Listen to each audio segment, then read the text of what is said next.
Indonesia is the fourth most populous country on Earth with over 250 million people. Consisting of over 17,000 islands, it is the biggest archipelago in the world. Because of the vast size, both in area and population, distributing electricity to the entire country is a huge challenge for Indonesia. Right now, only big cities have got adequate access to power, and in rural areas, the electricity ratio relative to its population is very low. In addition to the problem of distribution, Indonesia relies mainly on fossil fuels as an energy resource.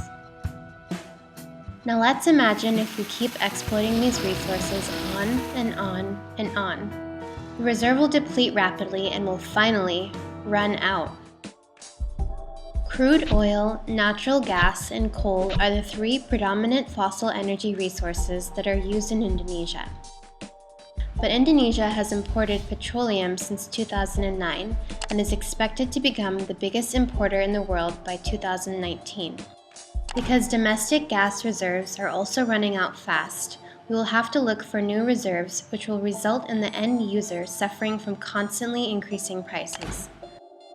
Good quality coal is scarce, and the cost of distribution is high, so effectively, it can only be utilized around mining areas. If we continue this trend, Indonesia will surely face a massive energy crisis by the end of the decade. Because energy subsidies already take over a large portion of the state budget, an energy crisis will have a direct impact on the Indonesian economy.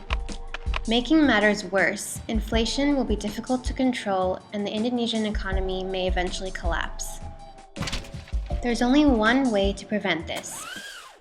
We need to switch to abundant renewable energy resources, sources of energy that we can harness locally, such as hydro, geothermal, wind, solar, and biomass. However, these are not always possible to be developed in all regions of Indonesia. For example, hydro and geothermal are both great options, but because the resources are limited to location, they can only be effectively distributed close to the source.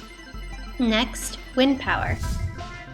It cannot easily or efficiently be generated because Indonesia has unstable and weak wind patterns due to the proximity to the equator.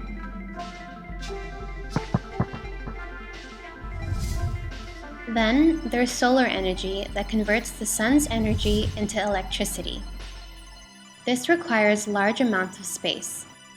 It competes with agricultural lands, which are increasingly limited.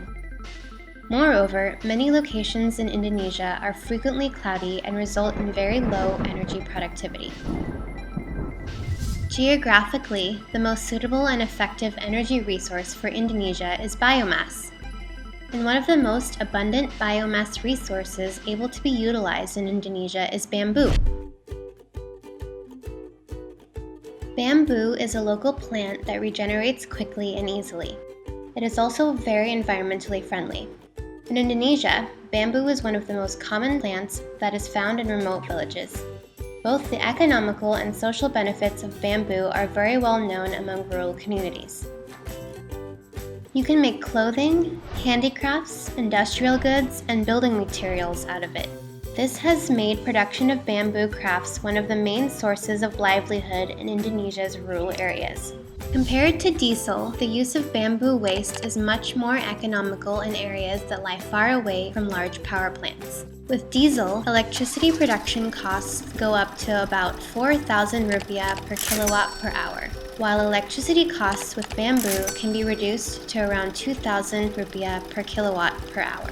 This will lower costs significantly, which can result in a much healthier budget for both the national and local governments. Local communities can play a role in the production and supply of bamboo biomass or bamboo waste and give the byproducts to Clean Power Indonesia, which converts it to electricity. The electricity is then sold to PLN, the Indonesian state-owned utility company. The electricity will then be distributed back to the community. This collaboration would create a sustainable energy supply in locations around power plants. This system can then be replicated around Indonesia because it is the fastest and cheapest way of providing electricity to remote areas. In the end, electricity distribution in Indonesia will be more equal without sacrificing our state budgets. Bamboo is incredibly effective in absorbing carbon dioxide released by power plants, thus making this a carbon-neutral cycle. This means bamboo also plays an important role in the mitigation of climate change.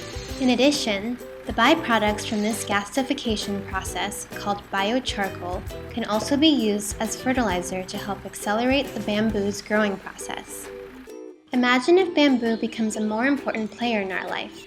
It will not only be a sustainable energy resource for Indonesians, but will also protect other living things and balance the delicate power dynamic of our ecosystems on Earth. This will create a harmonious coexistence between humans and the environment. It is time to create a better future for Indonesia with bamboo.